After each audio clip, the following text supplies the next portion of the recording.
Hello everyone, my name is Emma and welcome back to another story time with the Harbour Arts Centre. Today we're going to read The Scarecrow's Wedding. This book was written by Julia Donaldson, illustrated by Axel Scheffer and published by Alison Green Books. Are you all sitting comfortably? Then let's begin.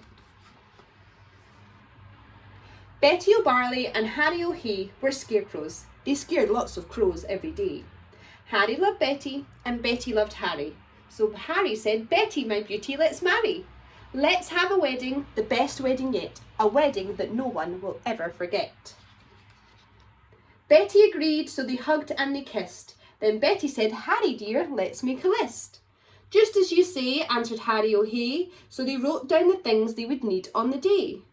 A dress of white feathers, a necklace of shells, lots of pink flowers, 2 rings and some bells. Then Harry gave Betty O'Barley his arms and the scarecrows set off on a hunt round the farm. They hadn't gone far when they spotted some geese. "Oh geese, if you'll give us a feather apiece, you can come to our wedding, the best wedding yet, a wedding that no one will ever forget." "We will," honked the geese, and they each gave a feather. A spider friend offered to sew them together. "Hooray!" cried the scarecrows. They hugged and they kissed, and they hurried back home and cross-dress off their list. Then Harry gave Betty O'Barley his arms, and they set off once more on a hunt round their farm. They hadn't gone far when some cows gathered round, and the bells round their necks made a wonderful sound. Ring-a-ding-ding! Ring-a-ding-ding! "Oh cows, will you please come and make your bells ring for our wonderful wedding, the best wedding yet, the wedding that no one will ever forget?" "Yes," mooed the cow, "we can tinkle our bells." Then a crab scuttled up with a necklace of shells. Some mice found 2 rings in a bin. They were certain the rings had belonged to the old farmhouse curtain. "Hooray!" cried the scarecrows. They hugged and they kissed. "Pink flowers are the only things left on our list." Then Harry said, "Betty dear, I can find those. Why don't I pick some while you have a doze?" Pink flowers, buzzed a big stripy bee. "I can find you a field of pink flowers. Follow me." So the bee led the way, and they travelled for hours till they came to a field full of pretty pink flowers. Harry stood thinking, "I won't pick them yet. I'll need to find water to help keep their stalks wet." "Just follow me," croaked a lumpy old toad. "There's a lovely wet pool at the top of this road." They climbed up the road. It was terribly steep. "Whew, I'm tired," said the toad, so they stopped for a sleep. Early next morning they came to a pool. "This water," said Harry, "is beautifully cool. But now I need something to carry it in, a jug or a vase or a cup or a tin." "I think I can help," said a small squirrely snail. "I can show you the way to a very fine pail."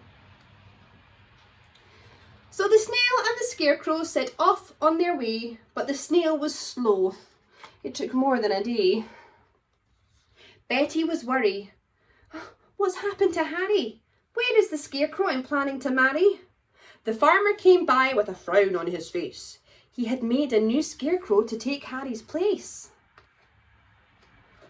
"G'day," said the scarecrow. "I'm Reginald Rake." He took Betty's hand and he gave it a shake. "Together," he said, "we'll make a fine pair. You're really quite pretty, apart from your hair." Then he jumped in the tractor and told her, "Hop in. I'm a really fast driver. Let's go for a spin." But Betty said, "No, I must wait here for Harry. He is the scarecrow I'm going to marry.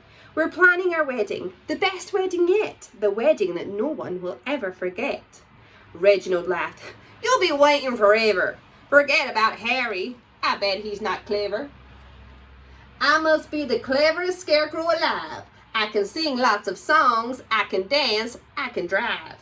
I'm dashing, I'm daring, I'm cool as can be. I can even blow smoke rings. Just watch me and see." And he took out a big fat cigar from a packet the farmer had foolishly left in his jacket. "But smoking is bad for you," Betty exclaimed. "Really, you ought to be feeling ashamed." "Don't be a fusspat," said Reginald Rake. "My smoke rings are staggering, make no mistake. He struck up a light and he tried hard to smoke, but straight away started to splutter and choke. What happened next was completely unplanned. The lighter cigar tumbled out of his hand. It fell to the ground and it started a fire. Betty screamed, "Help!"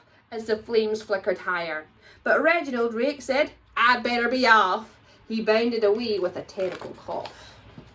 Then suddenly, who should appear on the farm but Harry O'Hay with a pail on his arm. "Betty!" cried Harry, "my own future wife!" He poured on the water and saved Betty's life.